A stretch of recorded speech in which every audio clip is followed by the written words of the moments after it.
안녕 여러분, 반갑습니다. 우리 저번 시간에 주제통합적 읽기에 대해서 이런 공부를 했죠. 그러면 확인하는 문제 같이 풀어보도록 해요. 자, 볼까요? 이제 답 이제 교과서 보면 답 다 나와 있으니까 답을 확인하는 수준에서 보도록 합시다.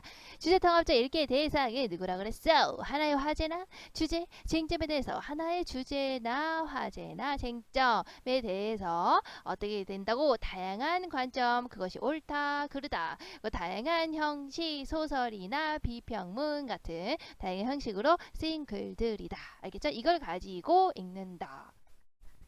주제통합적 읽기는 특정 분야로 편중되지 않은 독서 경험을 통해서 독자가 어떤다고 편중되지 않은 거죠. 와, 인간성을 보니까 착한 성선설을 주장하는 입장도 있고 성악설, 악하다라고 주장하는 입장도 있구나. 이것을 보니까 인간성은 이렇게도 볼 수 있고 저렇게도 볼 수 있구나 라고 하는 균형 잡힌 시각을 가질 수 있죠. 자, 그래서 주제통합적 읽기를 위한 첫 번째 절차는 관심 있는 화제, 주제, 쟁점을 확인하고 우리가 이제 교과서 예에서는 행복이었죠. 자, 그 이와 관련된 뭘 만드는 거였다고? 질문을 만드는 거였다고. 그래서 우리가 이제 교과서에서 행복에 관련된 질문이라고 해가지고 필자가 제시한 행복이 진정한 행복일까? 진정한 행복이란 무엇일까? 행복의 절대적인 기준이 있을까?라고 하는 질문을 만드는 거였죠. 자, 상호 텍스트성이란 글감이나 주제가 유사한 글 사이 유기적인 관련성을 말한다. 그렇죠. 유기적인 관련성을 말했다. 그러니까 하나의 주제를 통해서 여러 개의 텍스트들을 우리가 엮어서 읽을 수가 있는데 이 텍스트는 그럼 예를 들어 행복이라는 주제에 대해서 엮어서 읽는다면 A라는 텍스트와 그리고 B라는 텍스트는 서로 행복이라는 주제를 가지고 서로 관련을 가지게 되죠. 그래서 이 텍스트와 이 텍스트는 서로 간의 상호 텍스트성을 가진다. 이렇게 보는 거예요.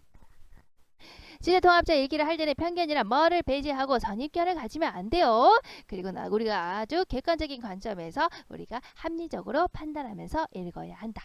자, 그럼 뒤에 넘어가 볼까요? 자, OX 문제네요.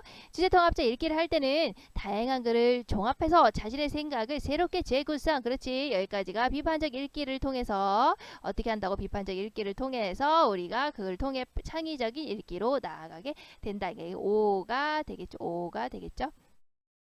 주제통합적 읽기를 하면 다양한 관점의 글을 비판적으로 읽는 능력이 향상된다. 그렇죠. 비판적 읽기 된다고 했죠. 오.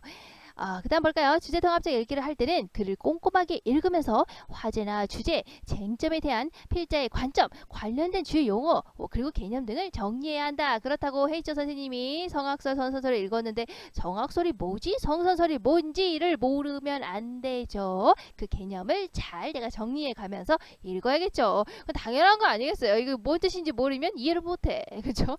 그 다음 볼까요? 주제통합적 읽기에 글과 자료를 선정할 때는 분야나 자료의 유행이나 갈래 등을 고려해야 한다. 그렇죠. 소설인지 비평문인지 신문인지 이런 것들을 우리가 고려해서 선택을 한다. 상호 텍스트적 읽기란 비슷한 주제를 담고 있는 글을 읽는 것만을 의미한다. 아닌 게 되겠죠. 아이고 X 아닌 게 되겠죠. 자, 그럼 상호 텍스트성을 볼까요? 상호 텍스트성 여러분들 교과서 보면 여기 나와 있죠? 상호 텍스트성이란 글감이 일어날 주제가 유사한 글 사이 유기적인 관련성, 그러니까 하나의 주제에 대해서 행복이라는 주제에 대해서 나는 이렇게 보지. A라는 텍스트 아니야 나는 이렇게 보지 라고 하는 B라는 텍스트 이런 식으로 우리가 하나의 주제에 대해서 가지고 있는 요 관련성을 가진 요 텍스트 사이에는 상호 텍스트성을 가진다 라고 했었죠? 그러니까 그것을 이렇게 풀어서 글감이나 주제가 유사한 글 사이 유기적인 관련성. 자, 첫 번째 뭐랬어요? 화제나 주제 등에서 서로 밀접한 관계에 있는 글을 읽는 거. 이것도 우리가 상호 텍스트성이라고 했었죠. 방금 이제 행복에 대해서 긍정적으로 보는 거, 부정적으로 보는 거. 아니면 이제 비슷한 주제를 담고 있는, 그러니까 주제가 아예 하나고 화제나 주제가 아예 하나고 그거에 대한 관점이 서로 다른 거. 이렇게 하나고 첫 번째는. 두 번째는 아예 주제가 달라요. 아예 다른데 비슷한 거야 조금. 그래서 비슷한 주제를 담고 있는 글. 이렇게 읽는 것을 우리가 이제 상호 텍스트성을 가지고 있다. 그 두 텍스트가 이렇게 볼 수가 있는 거죠. 자, 그러니까 이제 비슷한 주제를 담고 있는 거, 예를 들어서 자유에 관련된 그런 식으로. 그래서 하나는 이제 예를 들어서 이제 독재 정권에 대한 자유, 이런 것들을 담고 있다. 라고 볼 수도 있고, 이거는 이제 B라는 글은 또 다른 자유라는 것에서 인간의 그런 어떤 나라는 존재에 대한 자유 뭐 이런 거 있죠. 어떻게 속박받지 않고 나라는 존재 자체가 가지고 있는 자유에 대한 글 뭐 이런 식으로 주제는 좀 비슷하죠. 비슷한 그 자유에 대한 비슷한 그런 주제를 다루고 있는 글 사이를 읽는 것도 우리가 이제 그 바로 저 글 사이에 상호 텍스트성을 가지고 있구나 이렇게 볼 수가 있습니다. 교과서에 이렇게 정리가 잘 되어 있으니까 여러분들이 잘 읽어보시면 돼요. 하나의 주제에 대해서 서로 다른 이제 관점 아니면 아예 주제가 비슷한 거 이런 식으로 읽는 것도 우리가 이제 상호 텍스트성이라고 볼 수가 있어요. 자, 그리고 우리가 주제통합적 읽기를 할 때는 독자는 화제와 관련된 다양한 글 중에서 가장 최신의 글을 선택해야 된다라는 것은 아닌 게 되겠죠. 가장 최신의 글이 아니라 뭐였어요? 자, 그러니까 여러분들 이제 이게 틀린 것을 알겠죠. 가장 최신의 글을 선택해서 읽는 것은 아니다. 자, 4차 산업혁명의 시대에는 자, 온라인과 오프라인을 서로 동일하게 만들려는 시대. 4차 산업 그리고 이제 그거 두 개가 융합되기 때문에 혁명의 시대. 자, 그렇게 되는 시대에는 자신에게 필요한 정보를 정확하게 선별해서 어떻게 융합하고 통합하는 사고력이 중요하다고했죠. 온라인과 오프라인을 통합한다. 그러니까 인재도 어떤 인재가 필요하다. 그것을 통해서 새롭게 만들어낸 창의적인 사고력, 융합적인 사고력이 필요하다. 그러다 보니 우리가 주제통합적 읽기가 중요한 것이 되는 거구나. 이렇게.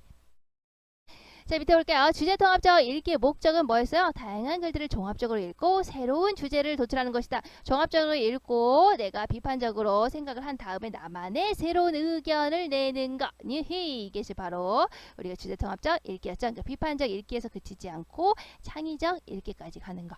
자, 주제통합적 읽기를 통해서 독자는 주제를 어떻게 한다고? 조금 더 깊이 있게 이해할 수 있다. 이것을 뭐라고 하죠? 심층적으로 이해할 수가 있다. 행복에 대해서 이런 관점, 이런 관점, 이런 관점을 보게 되면 아하, 행복은 이런 거구나 하는 좀 깊이 있게 행복이라는 것에 대해서 이해할 수가 있죠. 자, 주제통합적 읽기를 통해서 우리는 어떤다고요? 나만의 새로운 관점을 어떻게 한다고? 생산해 내는 어떤 거라고 있죠? 창의적인 의미 구성. 그러니까 우리 창의적 읽기까지 갈 수가 있다라는 게 주제통합적 읽기였네요. 자, 여기까지 하면 문제 다 풀었어요. 우리 다음 시간에는 이어서 바로 시장과 음을 같이 한번 공부해 보도록 합시다. 다음 시간에 만나요. 안녕.